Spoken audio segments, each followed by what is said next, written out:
네, 일부는 현장의 목소리로 생활 속 이야기 들어봅니다. 앞서 말씀드렸던 것처럼 서울 아파트 전셋값이 무려 64주째 상승세를 보이고 있습니다. 매물 부족 현상이 지속되면서 상승폭도 줄지 않고 있는데요. 수도권 일부에선 집값보다 전셋값이 비싼 경우도 생겼습니다. 본격적인 가을 이사철에 접어들면서 전세 시장의 이런 현상은 계속 유지될 전망인데요. 전세 시장 현황과 전망 자세히 알아보겠습니다. 함께 이야기 나눌 분 모셔보죠. 부동산 114 리서치팀의 윤지혜 수석연구원 연결돼 있습니다. 안녕하세요. 네, 안녕하세요. 예.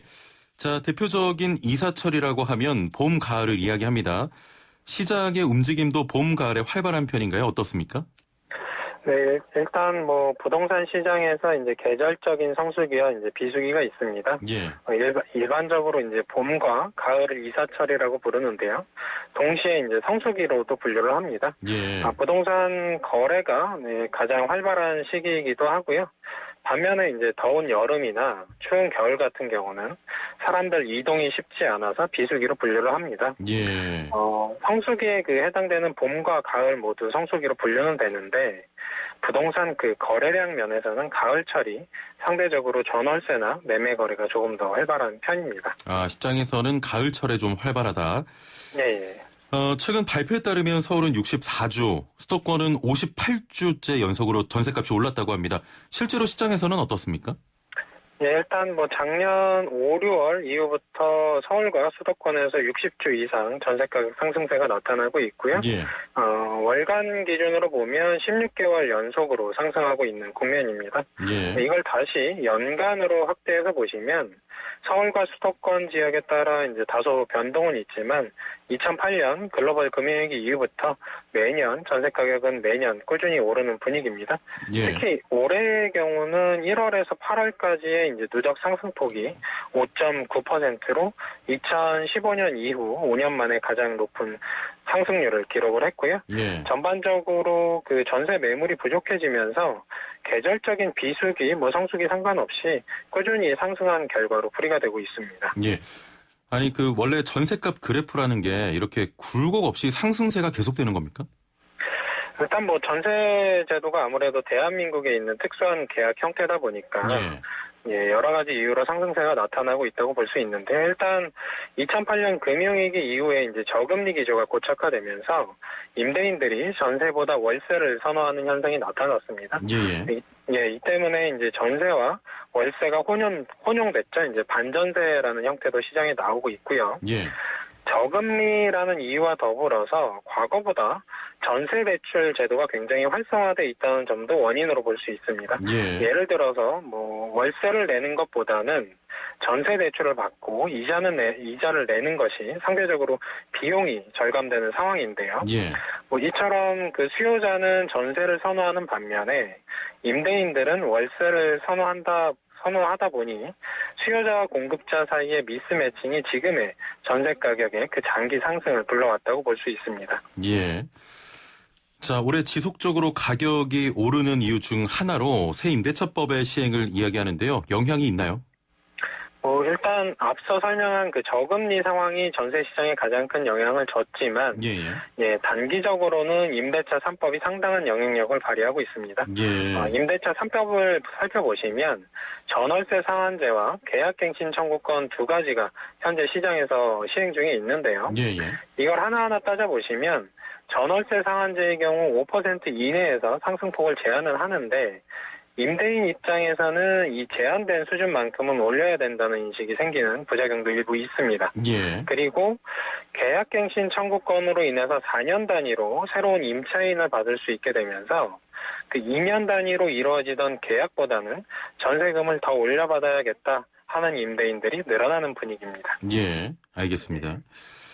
자, 계속 오르는 전셋값도 문제지만 물량에 대한 걱정도 크거든요. 실제로 서울을 비롯한 수도권 지역의 아파트 단지를 가보면 전세 찾기가 하늘의 별따기다 이런 경험 토로하는 분들이 많습니다. 현재 매물이 많이 줄었습니까? 네, 일단 시장 내에서 인지하시고 있는 것처럼 사실은 현장에서는 체감이 되고 있고요. 원인은 두 가지 정도 확인이 됩니다. 일단 앞서 설명드린 것처럼 이제 계약갱신 청구권 영향이 일부 있고요. 그 시장에 물건이 나오지 않고 집주인과 기존 세입자 사이의 그 개인과 개인 사이로 이제 재계약 위주로 시장이 돌아가다 보니까 시장에 나오는 전세 물건이 눈에 띄게 줄어드는 결과로 나타나고 있습니다. 그리고 두 번째로는 코로나19 영향인데요. 이 부분도 이제 시장이 재계약 중심으로 돌아가게 만드는 원인입니다. 모르는 사람에게 이제 집을 보여주기가 꺼려지는 분위기다 보니까 새로운 집을 보러 가기 어려운 세입자분들이 할 수 없이 재계약에 나서는 경우가 생깁니다. 이 때문에 결국은 지금의 전세 시장에서 확인되는 물건 부족 현상은 임대인과 임차인 개인 사이의 재계약 중심으로 시장이 돌아가면서 생긴 일종의 이제 과도기적 현상의 하나로 판단이 됩니다. 그러면은 이야기를 좀 정리하면 전세 물량도 좀 줄어들고 그로 인해서 전세값이 올라가는 이유가 일단 저금리 기조 그리고 임대차 3법 또 코로나19의 영향이다 이렇게 정리할 수 있을까요?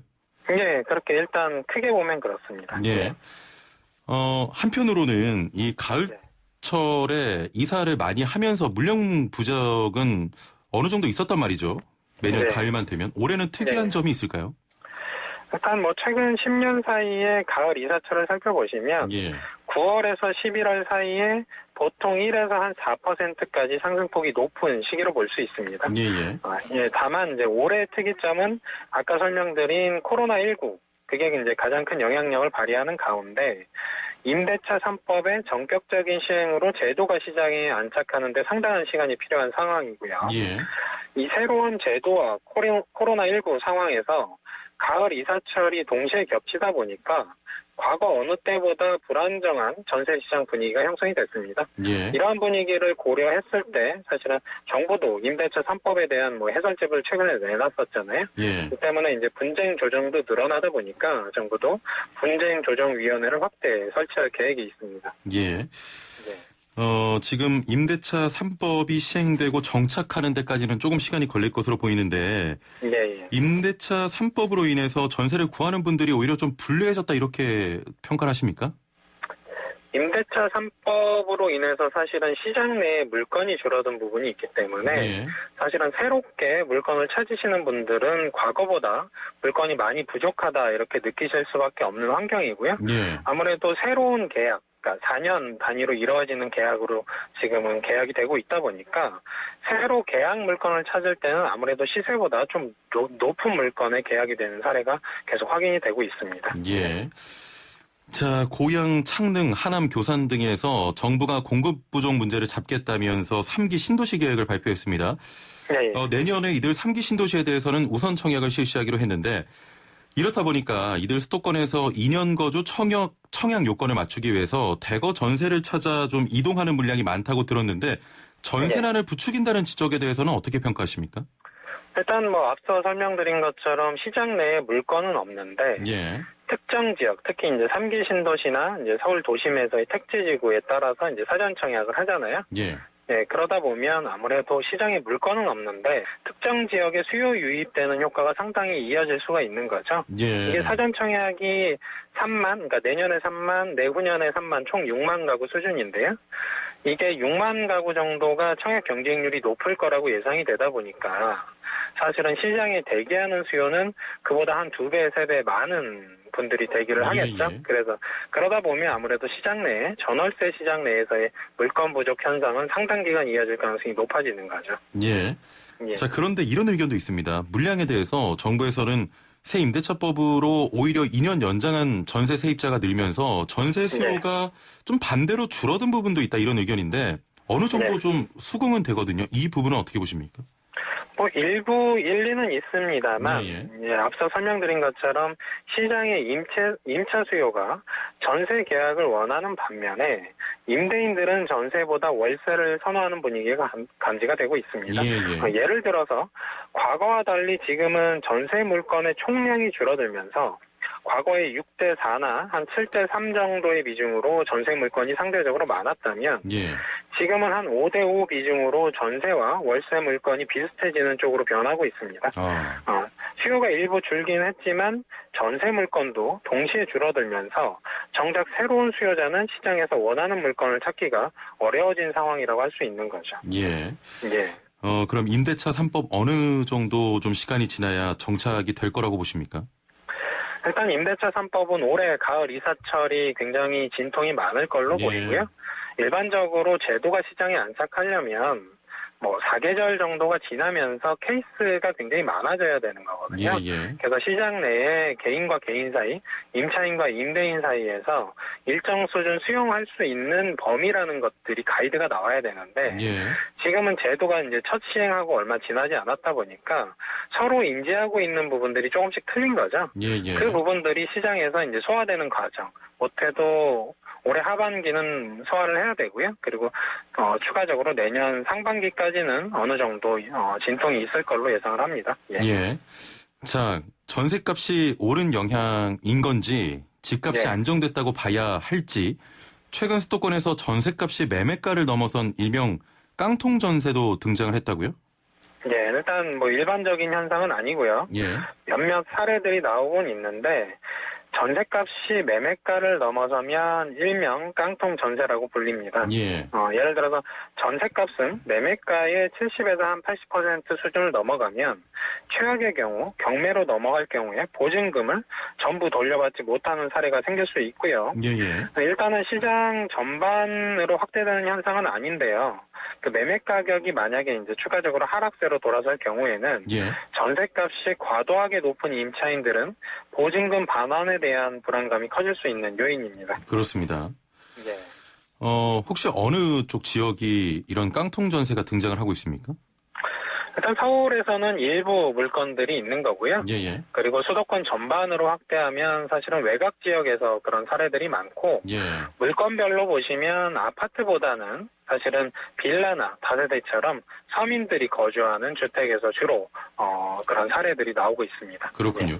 서울이나 수도권이 좀 이 정도면 지방도 영향이 적지 않을 것 같은데 어떻습니까? 네.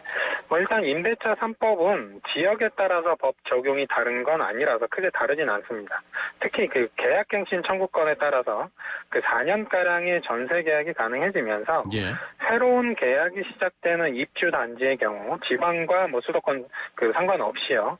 과거에는 전세금이 주변 시세보다 낮게 형성이 됐지만 요새는 새로 입주하는 단지더라도 전세금을 주변 시세나 혹은 주변 시세보다 높게 제시하는 사례가 늘어나고 있습니다. 이는 지방과 수도권 모두에서 공통적인 현상이다 보니까 지방 쪽에서도 전세 가격이 그 상대적으로 높은 곳들은 교통이 편하거나 혹은 도심지 위주로 우상향하는 흐름을 보이고 있습니다.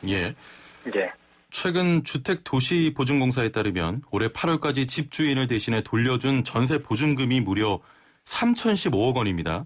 이와 연관해서 깡통주택이 늘어난 게 아니냐 이런 의견이 있는데 이 부분은 어떻게 봐야겠습니까? 이 부분은 다소 다른 관점에서 보셔야 됩니다. 전세 보증보험과 관련된 부분은 사실 깡통주택과의 연관성은 크지 않습니다. 예를 들어서 이 제도의 취지는 그 제도 자체가 특정 시기에 이사해야 하는 임차인을 위해서 보증보험에서 보증금을 먼저 지급하고 나중에 집주인에게 해당 보증금을 돌려받는 제도입니다. 따라서 최근 2, 3년 사이에 그 보증보험 건수가 크게 늘어나면서 덩달아서 해당 제도를 활용해서 보증금을 제때 돌려받는 사례가 늘어났다고도 해석할 수 있고요. 어떻게 보면 전세 보증보험 제도라는 것들이 시장에 현재 이제 안착하는 과정이 있다 보니까 이 부분들은 어떻게 보면 긍정적으로 해석할 수도 있는 부분입니다. 그러니까 보험에 가입하는 분들이 늘어나면서 이 전세 보증금이 늘어났고 그러면 앞으로도 더 보증금은 늘겠네요. 그렇죠. 그렇긴 한데 이 부분이 결국은 임차인과 임대인 사이에 이제 이사 시점 조율이 안 되는 경우들은 미리 지급을 하는 거니까 사실은 단순히 총액이 늘어난다고 해서 이게 사실은 깡통 전세 때문이다 이렇게 판단할 수는 없는 거죠. 연관성으로 보기는 좀 어렵다 이런 의견입니다. 자, 그럼 마지막으로 이런 전세난 언제까지 이어질지 의문인데 올해 하반기나 내년 이런 문제를 해결해 줄 물량 공급 계획이 있습니까? 지금 정리하자면 최장 4년의 계약 기간이 보장되는 계약갱신 청구권과 아까 설명드린 저금리에 따른 전세의 월세 전환 속도가 빨라지면서 예. 시장 전반적으로 전세 물건이 부족합니다. 여기에 이제 코로나로 인한 사회적 거리두기가 강화되면서 전셋집 보여주기를 꺼리는 분위기인데요. 예. 결국 재계약 위주로 시장이 재편되면서 전세 유통 물량은 크게 줄어드는 원인이 됩니다. 따라서 이제 서울 도심이나 수도권 특정 지역에서의 아까 3기 신도시처럼 1차 수요 유입은 상당한데요. 최근 정부가 발표한 것처럼 3기 신도시와 서울 도심에서 2022년까지 사전 청약 6만 가구가 집중적으로 공급이 되면서 청약 당첨을 위해서 지역에 거주하는 거주 기간을 미리 채우려는 무주택자의 쏠림 현상이 예상이 되고요.